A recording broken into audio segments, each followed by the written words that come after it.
Hey guys, it's Lindsay from Saddle Up. I am back with another video. Today we're going to be going over different saddle pads. So I'm going to show you how to judge the right size for your saddle, go over the different sizes, and that also includes the different thicknesses. So those are very preference and discipline based. So we're going to go over the different sizes and thicknesses for a saddle pad and how to choose the right one for you. So let's get started. Okay, so now obviously this is going to be based on what type of saddle you're trying to fit with a pad. So this is a roping saddle. It's actually an all-around. So traditionally, those have much more material, so a longer skirt, sometimes a square skirt. This one does have a rounded skirt, but obviously it's going to depend on if you have a trail saddle with a short round skirt, if you have a barrel saddle, or if you have even a ranch cutter or a reining saddle that has even a bigger, longer square skirt. So just keep that in mind. It varies, but today we're just going to demonstrate with my all-around saddle.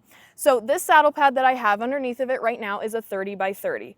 A good rule of thumb, because this is close, you could probably get away with this, but a good rule of thumb to ensure that you have the right saddle pad size for your saddle is you want at least 2 fingers of pad showing in the front and the back of your saddle, just like this. So technically our front is okay, but when we come over to the back here, I'm pretty close. Like, you could probably get by with this, but that's definitely not ideal. You would want that 2 fingers showing front and back just to ensure that it gives enough stability and enough pad for that saddle. So again, this is a 30 by 30, so mostly these work for trails and barrel saddles, but for more your all-arounds, ropers, anything like that, sometimes they're just a hair too short. So I would say this one's a hair too short for this saddle. We're gonna demonstrate with a rounded pad just to show that, and then I will show you the correct size for this saddle. Now, as you can see, we have a saddle pad with this saddle that is rounded. Visually, you can just tell this is just not working. It's not gonna fit, it's not gonna work with this type of saddle. Even though this front has almost the 2 fingers, when we get back here, the skirt is almost a hair longer than the actual saddle pad. So when you don't have the correct size saddle pad, oftentimes, just like in our other videos we've talked about, you know, the saddle moving, rolling, anything like that, if you don't have a long enough pad or the correct size pad, this can definitely shift because it's not stable. There's not enough to help grip and just keep everything where it needs to be. So in this case, you could have a lot of slipping side to side.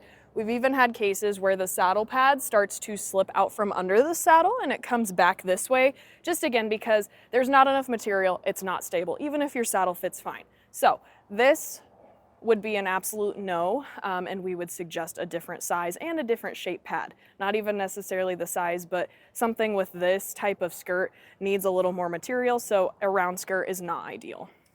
Something that would work with this saddle pad would be a trail saddle or a barrel saddle, or something that just has not necessarily even a rounded skirt, but a shorter skirt and a rounded skirt. So that would be more ideal for a pad like this.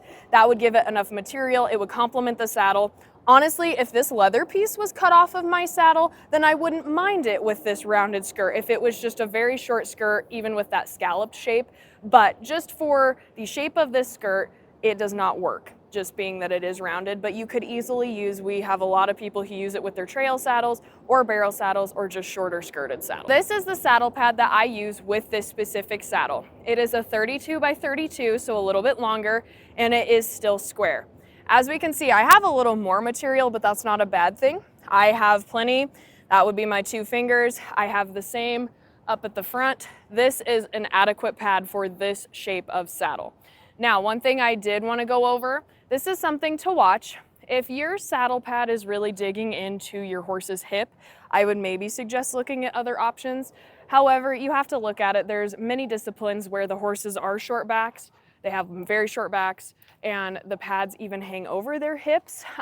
So take that information how you want, but that is just something to keep an eye on. I always say, if you notice it's restricting their movement or causing like a sore or a rub mark right here, then it's time to look into that. But otherwise, if it's not broke, don't fix it, it's okay. But this is an adequate size pad for the saddle, gives it plenty of coverage, and it is very durable and stable as well.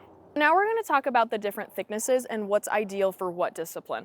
I will just start by saying all of this is very much preference. Like I have said before, if you're using something that doesn't go along with what I'm saying, that's totally fine. Not saying it's wrong. This is just, from our standpoint, what we have educated our customers with and what we kind of go off in our shop.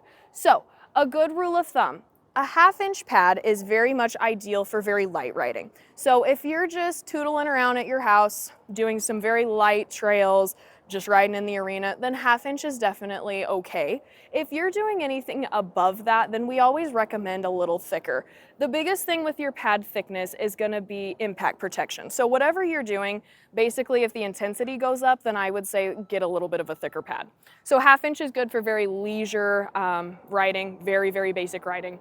A 3/4 or a 7/8 is a very happy medium for multiple disciplines across the board. So you can do extreme trails in these, you can barrel race in these, you can rope out of these, you can do pretty much whatever you want out of them. I would say if you are gonna rope, I always recommend a 7/8 or even an inch thick pad.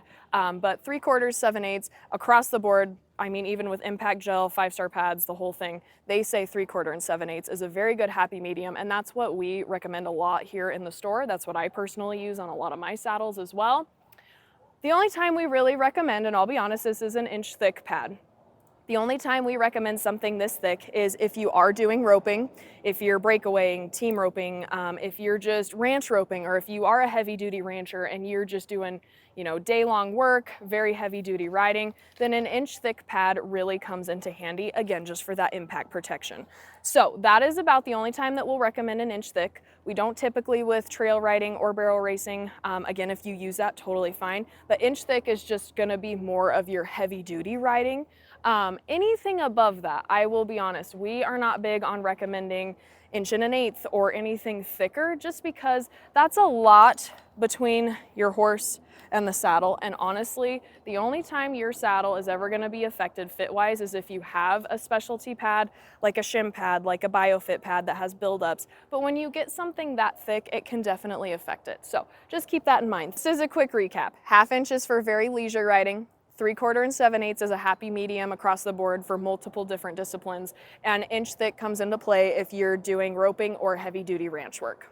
Awesome, guys. Well, thank you so much for watching. I hope you found this video helpful on saddle pad sizes and thicknesses. As always, if you have any comments or questions, leave them below this video. But we hope to see you in the store soon, and thanks for watching.